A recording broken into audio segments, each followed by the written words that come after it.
ఇప్పుడు 8 ఎమ్మెల్యేస్ తెలంగాణలో మేము గెలిచినాము. తెలంగాణ ప్రజలకి నా హృదయపూర్వకంగా ధన్యవాదాలు. దాదాపు 32 లక్షల మంది భారతీయ జనతా పార్టీకి ఓటు వేసినందుకు మా 7 ఎమ్మెల్యేస్కి గెలిపించినారు. దానికి నా హృదయపూర్వకంగా ధన్యవాదాలు. అదేవిధంగా ఇవాళ మనం చూస్తున్నాం, ఇవాళ బాబాసాహెబ్ అంబేద్కర్ గారిది వర్ధంతి.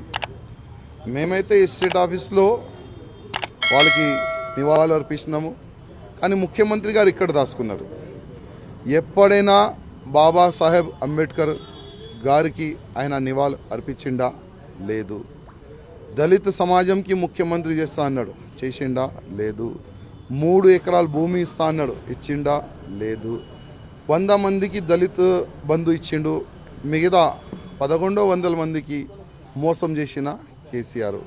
అందుకోసం తెలంగాణ ప్రజలు మొత్తం దళిత సమాజం కలిసి కేసీఆర్కి ఫామ్ హౌస్కి పంపించేసినారు. భారత రాజ్యాంగాన్ని నేను మారుస్తా అన్నాడు, జనాలు ఆయనకే మార్చేసినారు. ఇది తెలంగాణ ప్రజల్లో ఒక మంచి అవేర్నెస్ వచ్చింది. అందుకోసం కేసీఆర్కి ఇంటికి ఫామ్ హౌస్కి పంపించేసినారు. దేశవ్యాప్తంగా మోడీ మాన్యా నడుస్తుంది. 3 రాష్ట్రాల్లో కూడా బీజేపీ గెలుపొందింది. తెలంగాణలో మాత్రం కాంగ్రెస్ పార్టీ చేతికి పగ్గాలనిపించారు. తెలంగాణలో మీరు ఇంకా బలం పుంజుకోవాలనుకుంటున్నారా? మిమ్మల్ని నమ్మడం లేదనుకుంటున్నారు? 3 రాష్ట్రాల్లో భారతీయ జనతా పార్టీ చాలా మంచి మెజారిటీతో గెలిచినారు. తెలంగాణలో ఇవాళ 23 ఎన్నికల్లో 8 ఎమ్మెల్యేస్ మేము గెలిచినాము. మీరు చూస్తారు, నెక్స్ట్ ఎన్నికల్లో మా భారతీయ జనతా పార్టీ గవర్నమెంట్ పక్కా అనుకోండి. ఎందుకంటే ఇప్పుడున్న కాంగ్రెస్ అంటే ఇప్పుడు 7th రేవంత్ రెడ్డి గారు ఎల్బీ స్టేడియంలో ఓత్ తీసుకుంటున్నారు. ఎక్కువ సంవత్సరాలు ఈ కాంగ్రెస్ గవర్నమెంటు తెలంగాణలో నడవదు. ఎందుకంటే కేసీఆర్ గారు పోతా మన తెలంగాణకి చాలా గుంతలు చేసిపోయిండు, అప్పులు గుంతలు. ఆ గుంతలు నింపనికే కాంగ్రెస్ గవర్నమెంట్కి సమయం అయిపోతుంది.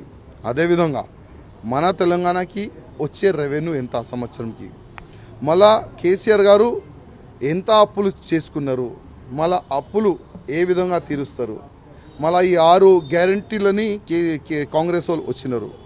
మళ్ళీ ఆ 6 గ్యారంటీలని ఫిలప్ చేయడానికి ఎక్కడి నుంచి డబ్బులు తీసుకుంటారు. బ్యాంకు వాళ్ళు అప్పులు ఇస్తలేరు, తీసుకున్న అప్పుకి వడ్డీ కడతలేరు. ఏ విధంగా తెలంగాణలో కాంగ్రెస్ గవర్నమెంట్ నడిపిస్తారు అది చూడాలి. నాకైతే ఒక నమ్మకం, కాంగ్రెస్ గవర్నమెంట్ కూడా ఎక్కువ దినాలు నడవదు. తెలంగాణ ప్రజలు అర్థం చేసుకుంటారు.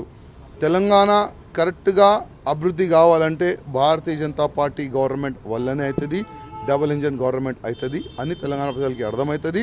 నేను అనుకుంటున్నా, 1 సంవత్సరం ఈ తెలంగాణలో కాంగ్రెస్ గవర్నమెంట్ నడుస్తుంది, దాని తర్వాత పడిపోతుంది అని అనుకుంటున్నా. ఎందుకంటే వాళ్ళతో కాదు, ఎక్కడి నుంచి డబ్బులు తెచ్చుకుంటారు, ఎక్కడి నుంచి తెస్తారు, అదే తనకు అంటే నా క్యాలిక్యులేషన్ ప్రకారం అయితే కష్టమే. నెక్స్ట్ గవర్నమెంట్ మా భారతీయ జనతా పార్టీది వస్తుందని నేను అనుకుంటున్నాను.